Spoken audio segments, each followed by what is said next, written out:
본문에서 바울은 부르심의 소망이라고 합니다. 이제 이 두 가지를 연결해 보겠습니다. 부르심의 소망. 불러주신 이유를 생각해 보면 부르심의 소망이 무엇인지도 깨닫게 돼요. 하나님께서 우리를 불러주신 이유는 우리가 앞서 살펴본 4절에서와 같이 하나님 앞에서 거룩하고 흠이 없게 하려고 불러주신 거예요.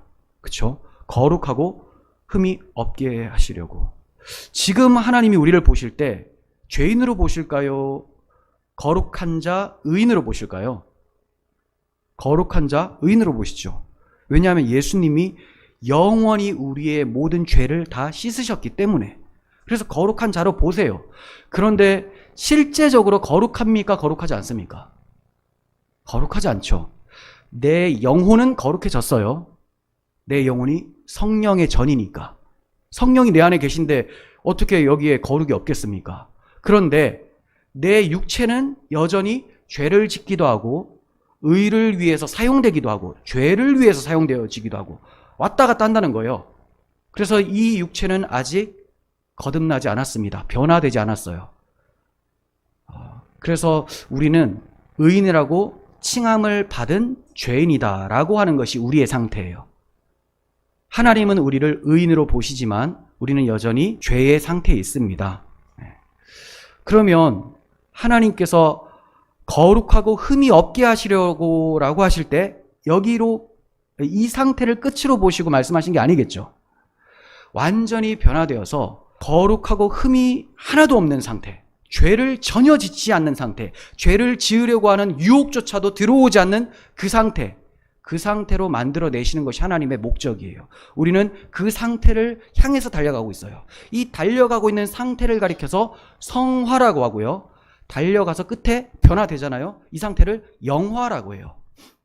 그러니까 우리는 영화를 위한 과정 가운데 있고 마침내 이 몸을 벗을 때, 이 썩어질 몸을 벗고 새로운 몸을 입게 되면 죄 없고 거룩한 그 상태로 돼서 영화가 됩니다.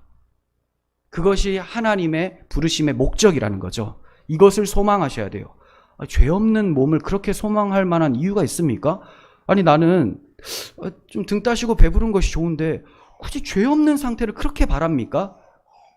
아직까지 거듭나지 않은 겁니다. 아직까지 복음을 모르는 거예요. 이 죄로 인해서 하나님의 아들이 피 흘려 죽으신 것을 알게 되면 죄를 혐오하게 됩니다. 그리고 하나님이 죄 없고 거룩한 상태를 기뻐하신다는 것을 안다면 그 상태를 추구하게 되죠. 그런데도 죄 없는 그 나라를 바라보는 것이 아니라 그냥 유토피아, 세속적인 유토피아를 생각하며 천국을 소망하고 있다면 그 소망의 나라는 안 옵니다. 천국은 그런 곳이 아니기 때문에. 자, 두 번째 부르심의 목적은 5절에 나오는데요. 예수 그리스도로 말미암아 자기의 아들들이 되게 하신 것입니다. 하나님이 우리를 불러주신 것은 아들들이 되게. 지금 하나님은 우리를 아들들로 보세요.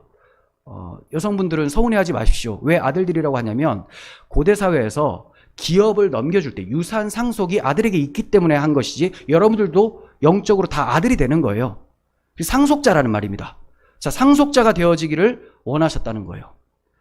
그럼 우리는 이 땅에서 상속받아 살아가고 있죠. 하늘에 신령한 것을 받아 누리고 있습니다.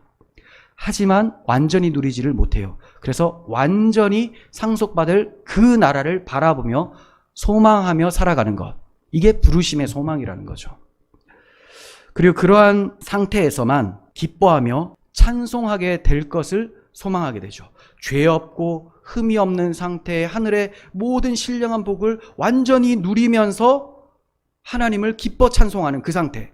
이것이 하나님이 불러주신 목적이에요. 그래서 영광의 찬송이 되게 하려 하심이라 라고 말씀하셨던 거예요. 우리가 찬송 자체가 되기를 하나님은 목적하셨던 겁니다. 그리고 미움과 다툼, 가식이 없는 완전한 사랑 안에서 서로를 대하게 되는 그리스도 안에서 사랑으로 통일되어지는 그것을 목적하셨던 거예요.